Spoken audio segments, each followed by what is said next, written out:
Dieu attend avant toute chose. On l'honore. Et comme on a lu dans le psaume 91, c'est ça. Il parle de celui qui repose à l'abri du Très-Haut. Celui qui demeure. C'est celui qui demeure sur l'abri du Très-Haut qui verra découler toutes les bénédictions que Dieu accorde. Nous avons vu le verset 14 qui dit « Puisqu'il m'aime ».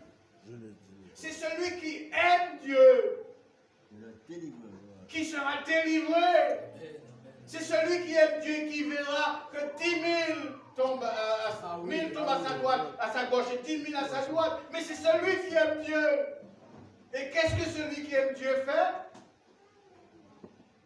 Celui qui aime Dieu s'éloigne du mal. Amen.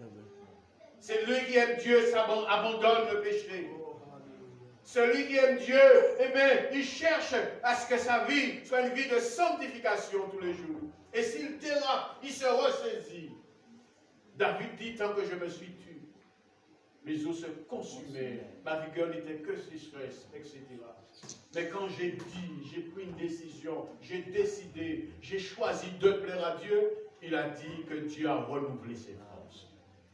Dieu n'est pas venu pour juger. Quelle que soit ta situation, j'aimerais te dire que Dieu n'est pas venu te juger. Mais Dieu est venu juste t'interpeller en te disant, telle situation t'emmène à la perdition. C'est pour ça que moi, je ne vais jamais te juger, quelle que soit ta situation. Mais je suis là étant prédicateur pour te dire qu'il y a des situations qui vont t'emmener à la perdition. Et que si tu es dans une situation qui n'est pas agréable à Dieu, vois avec ton pasteur qui n'est pas là pour te juger, te condamner, mais qui est là pour t'aider à t'en sortir. Aller de l'avant. Je ne suis pas là pour te juger, mais pour t'aider, te dire, mon frère, sœur, on peut s'en sortir. Il ne faut pas rester. Parfois, bien aimé, mettez Dieu à l'épreuve. Mettez Dieu à l'épreuve. Et tu verras la gloire de Dieu. Parfois, on vit une situation ambiguë. On vit, je prends cet exemple, on vit dans le concubinage, frères et sœurs. S'il y a des gens dans le concubinage, je ne suis pas là pour te juger ce matin. Mais c'est une situation qui déplaît à Dieu. Et Dieu n'est pas là pour te juger, mais Dieu est là pour t'aider, pour t'éclairer. J'ai vu des gens prendre des décisions fermes en disant, monsieur, écoute, je connais Dieu, je veux respecter Dieu, je suis prêt à régulariser ma vie. Est-ce que tu es prêt? Non, nous va quitter.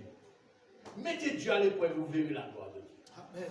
Mettez Dieu à l'épreuve et vous verrez la gloire de Dieu.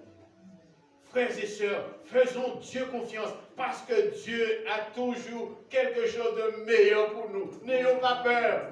Frères et sœurs, si tu laisses, Dieu dit à Abraham, laisse ta famille, laisse ta patrie. C'était beaucoup de choses.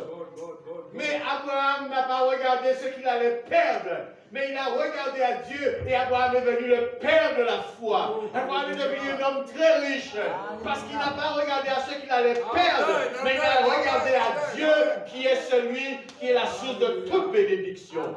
Et Dieu a béni Abraham, frères et sœurs. Abraham avait une confiance telle en Dieu que l'autre n'avait pas.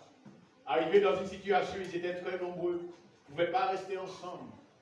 Et Abraham dit à l'autre, tu sais mon neveu, je t'aime beaucoup, pour ne pas de problème. Parfois, pour ne pas de problème des gens, il faudra s'éloigner parfois, hein, sans se haïr, sans avoir de l'animosité. Il y a des gens qui s'éloignent, ça fait du problème.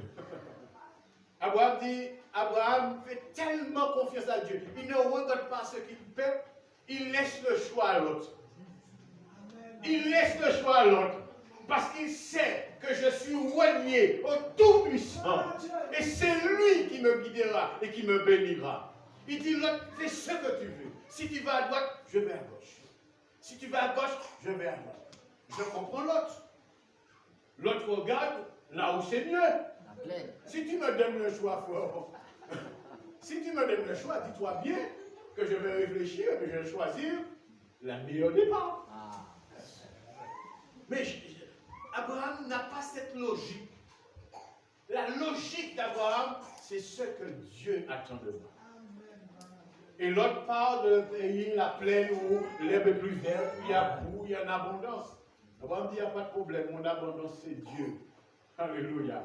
L'autre s'est retrouvé un problème. Il fallait que ce soit Abraham qui allait délivrer. Et Dieu a béni Abraham. La Bible dit Moïse qui était le plus grand des prophètes qu'on a connu. Avec Moïse, Dieu a fait des choses qu'il n'a jamais fait avec personne d'autre. Ouvert la mer Rouge en deux. Moïse qui mène un peuple que Moïse n'a pas même bouclier. C'est extraordinaire. Moïse a vécu sur la montagne avec Dieu 40 jours sans boire, sans manger. Il fait une il fait oui ça. Vous pouvez rester quelqu'un qui a gêné, mais il faut que vous